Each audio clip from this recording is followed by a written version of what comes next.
बिना जंतुणी रे कम समय तैयारी होता ये पोड़पिठा क्षीर पोड़पिठा ठारू किसी कम लगे आपड़ देखिकी कि खाइकी कहीपर यहाँ बिना जंतुणी रे ये उपाय तैयारी करछंती। ये देखो पिठा बहुत बढ़िया से पोड़ी और भितर परसेंट भी पूरा नरम अच्छी। क्षीर पोड़पिठा तो समस्त को खावाई बहुत पसंद किंतु बिना जंतुणी रे क्षीर व्यवहार न करी ये पिठाटी क्षीर पोड़पिठा खाइला भली लगे। निहाती भाव में ट्राए करेंगे से वीडियो को एंड जाए देखूँ। ये पिठा तैयारी करने गोटे छोट मग्रे मापिकी गोटे मग पिठा करवा अरुआ चाउल को मुझे बतुरे देती। ये चाउल बहुत बढ़िया से बतुरी जाइए। आम धोई एथिरे एक्सेस पानीटा बाहर करनवा। चाउल को धोईकी नहीं आसी एबे चलतु ग्राइंडिंग करवा। और जो थे आम चाउल मापिकी नहीं ना से मग्रे गोटे मग मापिकी आम पानी नहीं जावा। यह आम चाउल बाटिला बेले व्यवहार करवा। तो एबे ग्राइंडर जार रे चाउल ऐड करनवा। एठी मु 5 मिनिट पूर्व पालुओ को बतुरे देती। नॉर्मल चामच रे 3 चामच देसी पालुओ नेली। प्रथम एथिरे आम पानी देदेबा।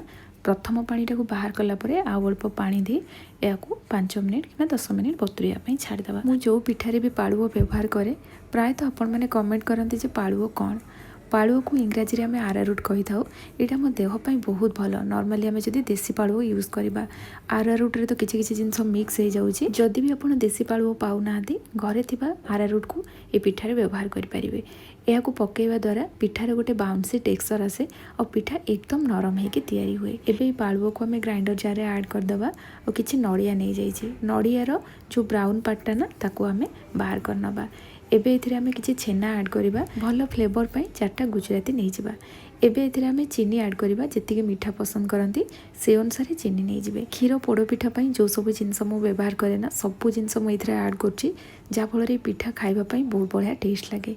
एबे जो पानीटा आमे रखिथिले ना सेथिरु अल्प पानी दे याको आमे ग्राइंडिंग करिके नहीं आसीबा। एठी मु चाउल को हल्का खदड़िया रखी बाटिकी नहीं आसी। एबे ए बैटर को आमे डिवाइड करनबा।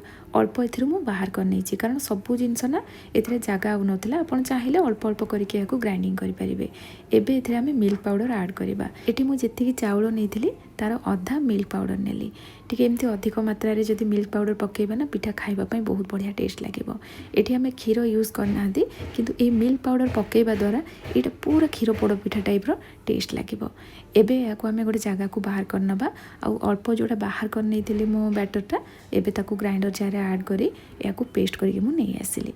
तो ये हमर बैटर रेडी हो गला। चाउल बाटिला बेले जो पानीटा आम रखी ना गोटे मग पानी नहीं से अल्प व्यवहार करी। बाकी पानीटा रही ताकू एबे आम यूज करवा। ता पूर्वर ये मो काजू नड़िया को छोट छोट काटिक ऐड कली। अल्प छेना को मध्य छोट छोट पीस रे काटी मुझे ऐड करदेली। एबे आम जो पानीटा रखी ताकू ऐड करवा। ता सहित आउ एक्स्ट्रा हाफ कप मु पानी नेली। टोटाल गोटे कप चाउल पई 1.5 कप पानी यूज कले। आउ ई पानी को ना मु भल भाव में फुटई देली। से फुटा पानी को ए बैटर रे ऐड करवा।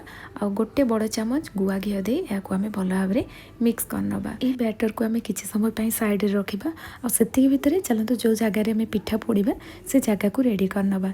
ये मु कड़े नहीं कड़े जगार आप प्रेसर कुकर कि छोट डिश भी नहीं पारे। तो ये कड़ई रे मु कदली पत्र दे दूची। कदली पत्र जगह आप शाल पत्र कि बटर पेपर नहीं पारे। जदि नॉनस्टिक कड़ई नौ तो डायरेक्ट भी आप पिठा को पोड़ी पारे।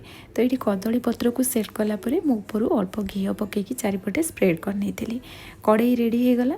जो बैटरटा आम रेडी करते ना ताको भल भाव में मिक्स कर कड़ई रे ऐड करदबा और मीडियम फ्लेम रे 10 मिनिट पाखापाखि एमती छाड़देवा। तापर आम गैस रो फ्लेम लो रखी या आम आउ 30 मिनिट कुक करवा। पिठा पोड़िला बेले ऊपर एमती कदली पत्र कि बटर पेपर देदेबा जहाँफल पिठा जो स्टीम हम पानीटा आसब ना से पिठा ऊपर पड़ोनी।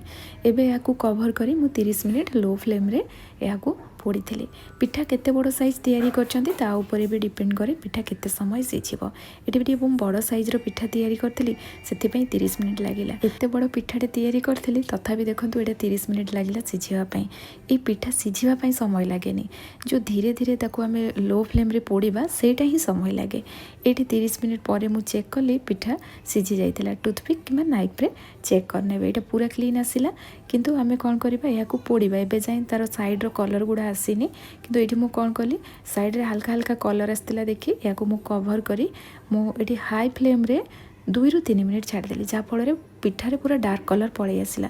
आपड़ चाहिए पूरा लो फ्लेम रे धीरे धीरे ताको पोड़ी पारे किंतु मु कम समय भितर ही या पोड़ी देइतिले। आ ये देखंतु 3 मिनिट पाखापाखि हाई फ्लेम रखीदेली पिठार कलर बहुत बढ़िया पलि आसी और पोड़ पिठा टी पोड़े ही बहुत बढ़िया लगे मत तो बहुत पसंद आपन को जमती जहाँ पसंद थो से अनुसार या पोड़े एबे मुझे गोटे तावा नहीं गली एबे कड़े को ये आम ओल्टे नवा अपोजिट साइड को भी आम पोड़ी नवा जहाँफल पिठा खावाई बहुत बढ़िया लगे आ जो ऊपर को नड़िया काजू छेना ये सब जिनस पलि आसो हाल्का टे पोड़ी गले भी सेटा बहुत बढ़िया लगे ये या मो 2 ରୁ 3 मिनिट पाखापाखि मीडियम फ्लेम रे छाड़ देइथिली देखो पिठा बहुत बढ़िया से पोड़ी जाइथिला एटा कम्प्लीटली ठंडा हैला परे या आमे काटिबा पिठार तो बहुत बढ़िया कलर आछि आपण माने देखि परथिबे आपण मानकर जेमती जहाँ पसंद से अनुसार या पोड़े पिठा को भल भाव ठंडा करनबा भल से जदि एटा ठंडा ही नथिबो पिठा कंचा रहिला टाइप रो लागिबो सेति ताको कम्प्लीटली ठंडा कला परे पीस पीस करिके काटि नबा आ एठी देखि परथिबे पिठार टेक्सचर केते बढ़िया आछि और बहुत बढ़िया से पोड़ीची भीतर परसेंट भी देखो पूरा व्हाइट अच्छी जमती क्षीर पोड़पिठा बस से टाइप रो ही देखा होउची